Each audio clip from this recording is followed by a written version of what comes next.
Okay, so today we're going to go over limiting reagents, which you have to understand stoichiometry and those calculations and use that information to calculate what substance you're going to run out of first if given a couple quantities of reactants, okay? So we're using stoichiometry and we're just seeing which reactant we're going to run out of first.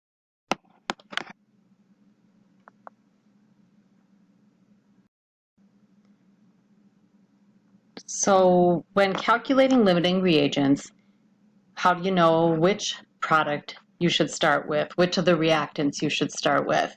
Well, honestly, you just pick one. It really doesn't matter which one you start with. So you're just going to choose one. You're going to be given two quantities. You just need to choose one to start with, and it really doesn't matter. So last week when you did the little activity with s'mores, we had to come up with a balanced equation for s'mores.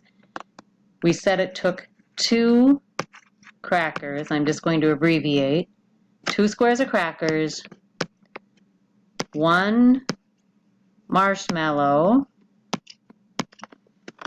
and 1 square of chocolate, and all of those reactants together produced 1 complete s'more.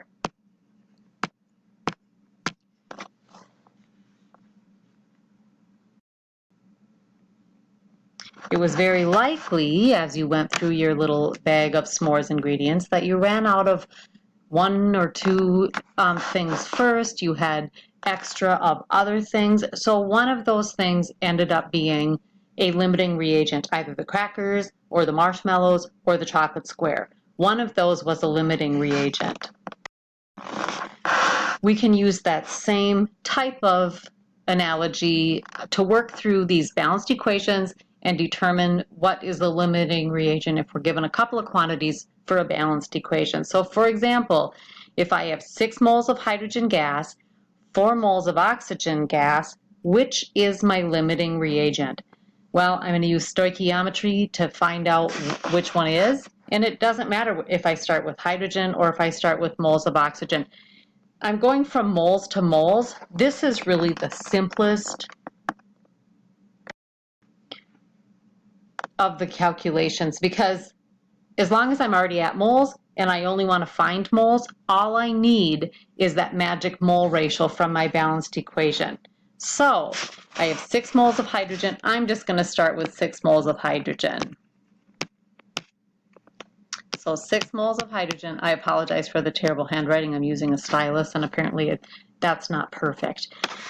6 moles of hydrogen.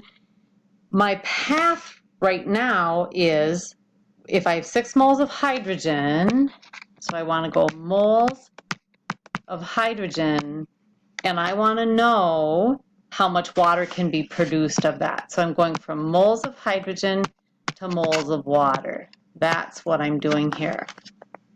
So 6 moles of hydrogen produce how many moles of water? All I need to do is plug in my magic mole ratio. So here's my balanced equation. I want to get to moles of water, so moles of water needs to go on top. Based on my balanced equation, it's 2 moles of water for every 2 moles of hydrogen. H2, hydrogen gas, it's diatomic, right? So this is pretty easy to do in my head. I'm going to take 6 times 2 divided by 2. So I actually, for every 6 moles of hydrogen, I'm going to end up with 6 moles of water. This one's pretty easy, obviously, because it's a 2-to-2 ratio.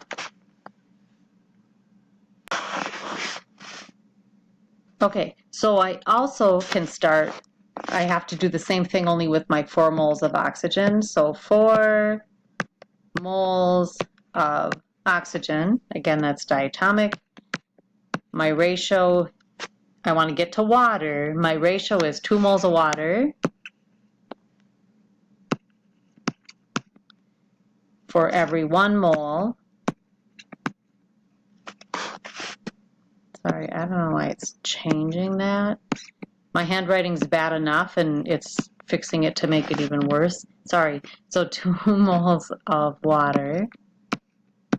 I think it wants me to write really slow and I don't have the patience for that. For every 1 mole of oxygen. So I'm going to take 4 times 2. This would actually produce 8 moles of water. So which one of these is my limiting reagent? Well, the one that I'm going to run out of first.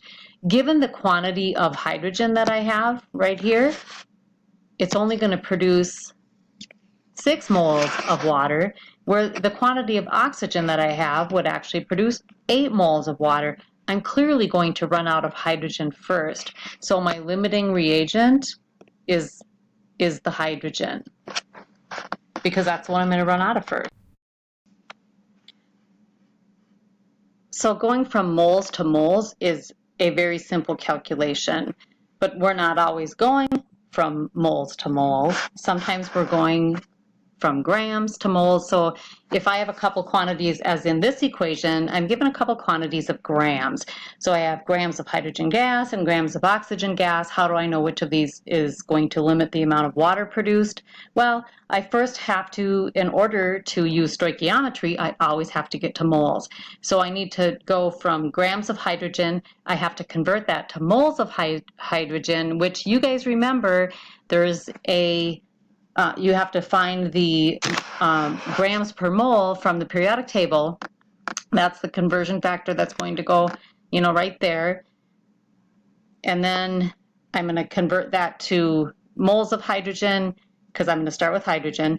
And then I can calculate how many moles of water could be produced from that. I could go all the way to grams of water, but I really don't have to go to grams of water.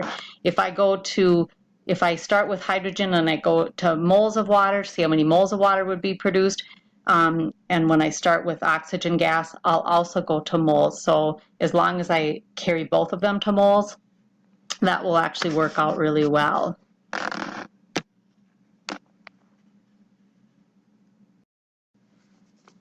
So beginning with 25 grams of hydrogen gas, I have to find the molar mass. The molar mass of hydrogen is 1, but remember, this is H2.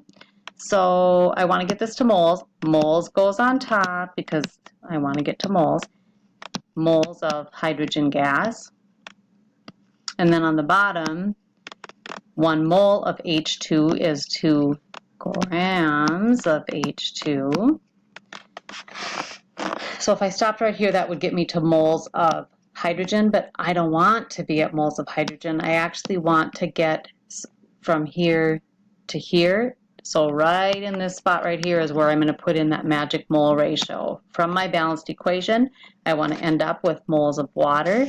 So it's 2 moles of water for every 2 moles of hydrogen.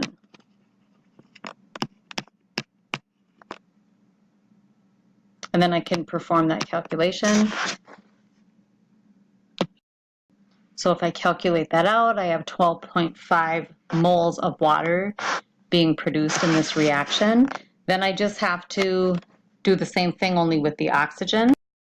So if I start with my 25 grams of oxygen gas, and I need to convert this to moles first, so I look up the molar mass of oxygen, it's 16, but of course this is O2, oxygen is diatomic, so it's 32 grams per mole. Then I can plug in that magic mole ratio. I want to end up with water, so I'm going to put water on top and oxygen on the bottom. So it's 2 moles of water for every 1 mole of oxygen.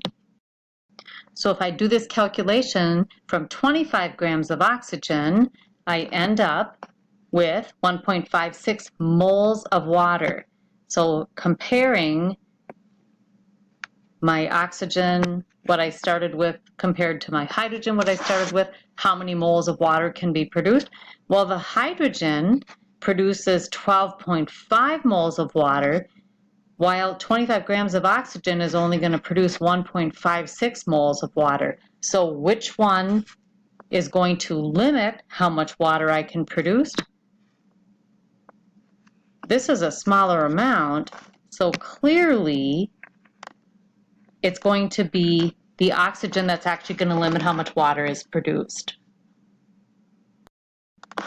So in this problem, I have 25 grams of hydrogen gas and 7 moles of oxygen gas, which will limit the amount of product produced. So which is going to limit how much water can be produced from this reaction?